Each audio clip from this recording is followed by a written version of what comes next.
हलीमा आओ इधर आओ।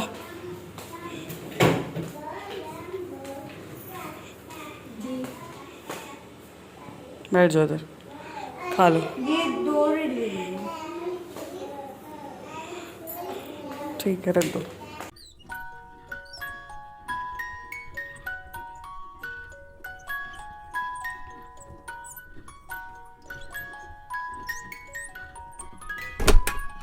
अस्सलामुअलैकुम, गुड मॉर्निंग एवरीवन। कैसे हैं सब? उम्मीद है कि सब ठीक ठाक होंगे और बहुत खुश होंगे। अच्छा जी, तो यहाँ पर हो रहा है सुबह सुबह का टाइम और मैंने जो है वो गर्म पानी में शहद पीना शुरू किया है। किसी ने मुझसे कहा है कि ये एंटी इन्फ्लामेटरी ड्रिंक है और ये बहुत अच्छा वर्कआउट करती है। अगर आपको लगता है कि आपके पाँव पे, हाथ पे सोने के बाद सूजन हो जाती है, जैसे कि अक्सर मुझे हो जाती है, तो उसके लिए मैंने ये पिया सुबह सुबह। खैर, फिर उसके बाद अब ये देखें, कल रात को जो है मैं अचार ले आई थी। मैंने पहले भी जिक्र किया था, मेरी दोस्त है नाज़मा, और बहुत शुक्रिया नाज़मा तुम्हारा, तुम्हारे बाबा का। उनके अब्बू बेसिकली अचार ये डालते हैं और ये इतना टेस्टी है, मतलब कि मैं आपको क्या बताऊँ। थोड़ा सा मैं आपको इसकी क्लोज़अप लुक दिखाती हूँ। हो सकता है कि आपको पिक्चर से ही अंदाज़ा हो जाए कि ये कितना मतलब खूबसूरत है। खैर, मैं तो अचार लवर हूँ। आप लोग बताएं कमेंट सेक्शन में कि आप लोगों को किस तरह का लगता है अचार।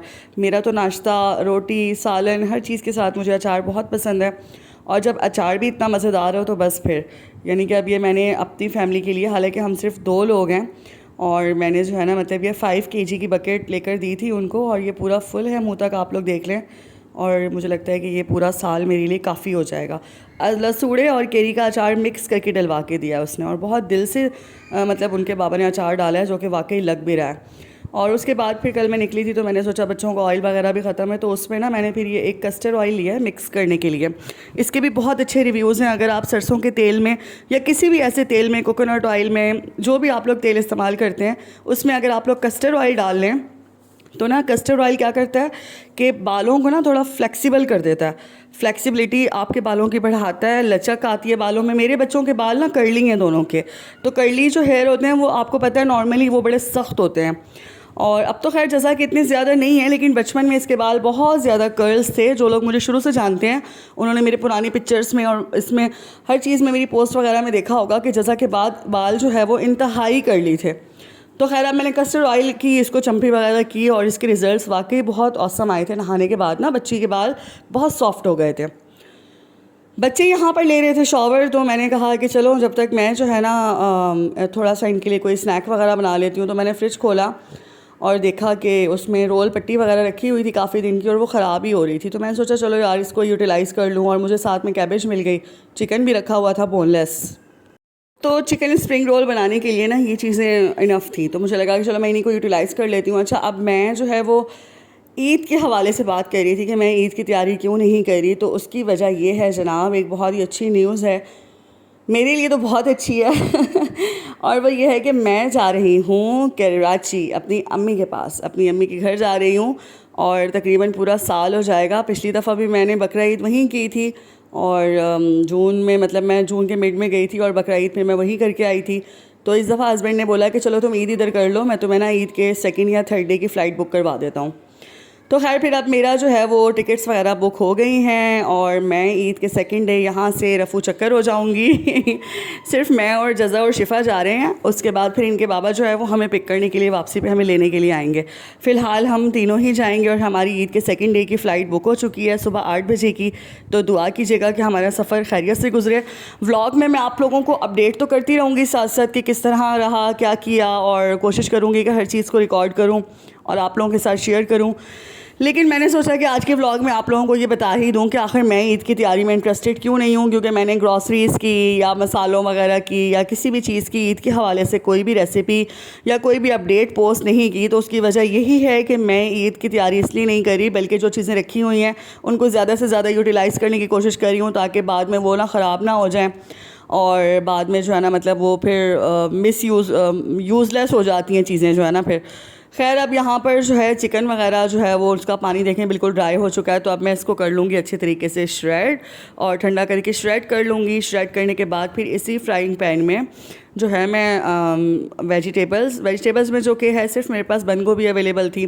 जैसे कि मैंने बताया कि मैंने ग्रॉसरीज वगैरह नहीं की हैं, उसकी यही वजह है कि ना इस्तेमाल तो होनी नहीं है, मुझे 15 से 20 दिन तो लगेंगे वहाँ पर। तो मैं पूरा महीना ना भी रहूँ तो 15 दिन तो लाजमी लगेंगे, तो मैंने इसीलिए ना रीस्टॉकिंग की ही नहीं है किसी चीज़ की। तो अब ये जो चीज़ें रखी हुई थी मैंने सोचा कि मैं इसको यूज़ ही कर लेती हूँ ताकि ये इस्तेमाल हो जाएँ शाम के स्नैक्स वगैरह में, और फिर चलो बच्चे खा पी लें और जो है ना चीज़ें जो है ना वो ख़राब ना हो पड़ी पड़ी। तो खैर अब यहाँ पर उसी फ्राइंग पैन में मैं जो है इनको सौते कर लूँगी हल्का सा। बिल्कुल आपने फ्राई नहीं करना, बहुत बच्चों के लिए बहुत ही अच्छी रेसिपी है, बहुत ही लाइट से ये जो है ना रोल बनते हैं और बच्चे चाय के साथ शाम को बहुत इंजॉय करते हैं इसको। फिर इसके अंदर आपने वही कैबेज जो आपने कट की हुई थी, आपने चिकन श्रेड किया हुआ जब उस फ्राइंग पैन में डालेंगे तो साथ ही आप ये बंद गोभी भी डाल दें। और जो है ना मैंने हल्की सी इसमें ना एक बस हरी मिर्च कट करके डाली थी ताकि हल्का सा फ्लेवर इन्हेंस हो जाए।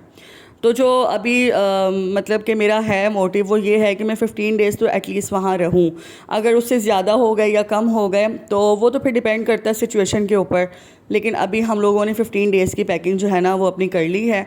और चेज़ वैल्यू से भी उस दिन मैंने सामान इसीलिए लिया था कि कुछ जो है वो अपनी शॉपिंग अपने बच्चों की, इसीलिए मैं साथ साथ कंप्लीट कर रही थी कि ना हमारी टिकट्स का कुछ फ़ाइनल नहीं हो रहा था कि कब की होंगी, लेकिन अब जो है ना वो कंफर्म हो गई हैं। तो अब मैं ईद से ज़्यादा जो है ना अब मैं मेरा फोकस है अपनी कराची की शॉपिंग पर और उसकी तैयारी पर। ईद का फर्स्ट डे तो ज़ाहिर है मैं अपने घर पर ही गुजारूंगी, तो उसके लिए ये है कि मैंने फ्रिज वगैरह भी साफ़ कर लिया है, वो भी मैं आप लोगों के साथ शेयर करूंगी। और ना पीछे से मैं पैकेट्स वगैरह भी जो भी अपने हिस्से का गोश्त होगा उसके बना के जाऊंगी।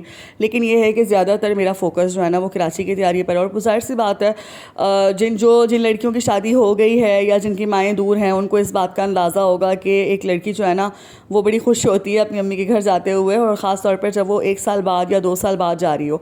तो खैर मुझे कभी 2 साल तो नहीं हुए, लेकिन ये वाला साल पूरा हो गया है। मैं लास्ट जून में गई थी, तो अब इसीलिए मैं एक्साइटेड हूँ ज़्यादा कि पूरा साल गुजर गया। और फिर इंसान इतना थक जाता है ना अपनी लाइफ की रूटीन से, अपनी हर चीज़ से, कि फिर ना थोड़ा सा एक ब्रेक चाहिए होता है हर चीज़ से। इंसान थोड़ा सा पीछे जाके ना फिर दोबारा से आगे आता है, यानी कि अब मैं थोड़ा सा ब्रेक चाहती हूँ हर चीज़ से। आपको पता है कि मैं जॉब भी करती हूँ, बच्चों को भी देखती हूँ, घर भी देखती हूँ, तो बहुत ज़्यादा ना मतलब एग्जॉस्ट ही हो जाता है बंदा।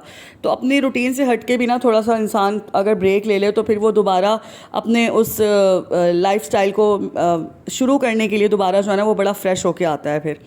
तो इसीलिए इंसान को ना लाइफ में ब्रेक ले लेनी चाहिए हर चीज़ से। आप अगर एक चीज़ पे स्टिक रहेंगे तो वो जो है ना आपको मज़ीद उस चीज़ से एग्जॉस्ट कर देगी वो चीज़ आपसे। बेशक वो रिलेशंस हों या कोई चीज़ हो या कोई कुछ भी हो, आप ख़ुद इस चीज़ का एक्सपीरियंस करें कि आपको अंदाज़ा होगा इस चीज़ का कि अगर आप एक चीज़ के पीछे लगे रहें या एक ही चीज़ के अंदर आप एक ही बहाव के अंदर रहें तो आपको ये महसूस होता है कि यार अब बस हो गई है, मतलब अब थोड़ा सा मुझे ब्रेक चाहिए और मैं थक गई हूँ। अक्सर ऐसा ही होता है कि इंसान थक जाता है। अच्छा खैर इसके अंदर अगर आप लोग चिकन पाउडर भी डालें ना तो इसका फ्लेवर बड़ा इन्हेंस हो जाता है, बच्चे बड़े शौक से खाते हैं क्योंकि चिकन पाउडर का फ्लेवर ना रोल्स के अंदर बहुत अच्छा आता है। क्यूब्स हो तो क्यूब्स का इस्तेमाल करें, चिकन पाउडर हो तो चिकन पाउडर का इस्तेमाल करें, दोनों का ही टेस्ट ऑलमोस्ट सेम ही होता है। तो खैर यहाँ पर मैंने मसाले वगैरह डाल दिए थे और हल्का सा पानी डाल दिया था, क्योंकि ना फिर मसाला अगर बहुत हार्ड भी हो तो उसके रोल्स अच्छे नहीं बनते और टूटते बहुत हैं, फिर रोल की पट्टी टूट जाती है।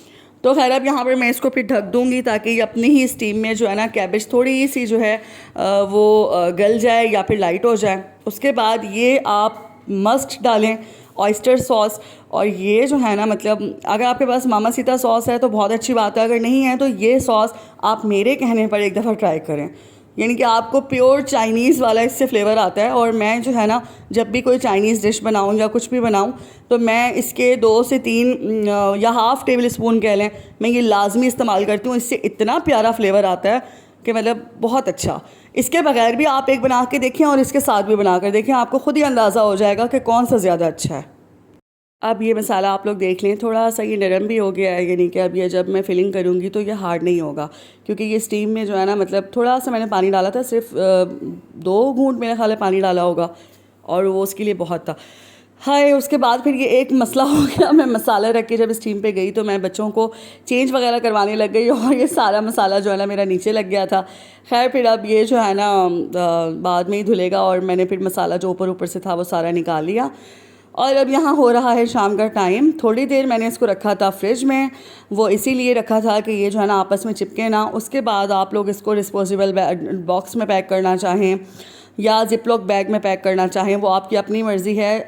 जो छोटे वाले समोसे होते हैं ना, जो समोसियाँ होती हैं छोटी वाली जो हम घर में बनाते हैं, वो मैं डिस्पोजेबल बॉक्स में पैक करती हूँ क्योंकि वो बहुत सारी आ जाती हैं उसमें। जबकि बॉक्स में अगर मैं ये रोल डालूँ ना तो इसका बॉक्स का जो साइज़ होता है वो छोटा होता है। अगर ये वाला बॉक्स है आपके पास, अगर बड़ा वाला है तो वेल एंड गुड, क्योंकि ना ये देखें ये इसमें मैक्सिमम 3 या 4 ही आएंगे, तो फिर इसका कोई फ़ायदा नहीं होता मुझे। छोटे वाले समोसे तो आ जाते हैं लेकिन इनका साइज़ बड़ा होता है तो ये नहीं आते। फिर मैं जो है इनको जो है ना जिपलॉक बैग में अपने पास बहुत सारे अक्सर स्टॉक में रखती होती हूँ, तो मैं इसमें ही चीज़ें अपनी रखती हूँ। जो कुर्बानी का गोश्त होता है या जो भी होता है, मेरा अपना नॉर्मली जो चिकन भी आता है ना डेली बेसिस पर, तो वो भी मैं इसी में पैक करके रखती हूँ। अगर कभी मैं कोई सब्ज़ी कट करके फ्रीज़ करूँ तो मैं जिपलॉक बैग में ही रखती हूँ। उसका ये फ़ायदा होता है कि ना उसका टेस्ट चेंज नहीं होता। आप कभी भी उसको जो है ना ऐसे विदाउट कवर या विदाउट ऐसे अगर आप उसको उठा के फ्रिज में रख दें तो उस चीज़ का टेस्ट कभी भी जो है ना सही नहीं रहता। जबकि अगर आप उसको एयर टाइट जिपलॉक बैग में बंद करके रखें तो उसका टेस्ट बहुत अच्छा रहता है। तो अब ये देखें एक ही बैग के अंदर ना ये जितने भी बने थे ये सारे आ गए। और ये हलीमा आई हुई थी शाम के लिए, तो फिर मैंने ये 2 उसके लिए निकाल लिए थे। मैंने कहा चलो वो भी खा लेगी। और फिर मैंने जब फ्राई करके बनाए तो ये बहुत अच्छे बने थे। आप लोग भी घर में ट्राई कीजिएगा।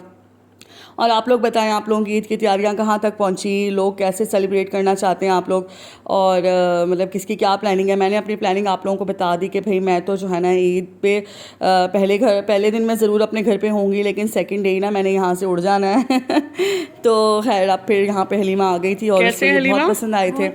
और ये था मेरा आज का व्लॉग जिसमें मैंने आप लोगों से अपनी चीज़ें शेयर की और आप लोगों को मैंने बताया कि मेरी क्या प्लानिंग है आगे की। तो कमेंट सेक्शन में आप लोग भी बताएं, आप लोग अपनी अपनी चीज़ें शेयर करें। इंशाल्लाह फिर मिलते हैं नेक्स्ट व्लॉग में। टिल देन टेक केयर, अल्लाह हाफ़िज़।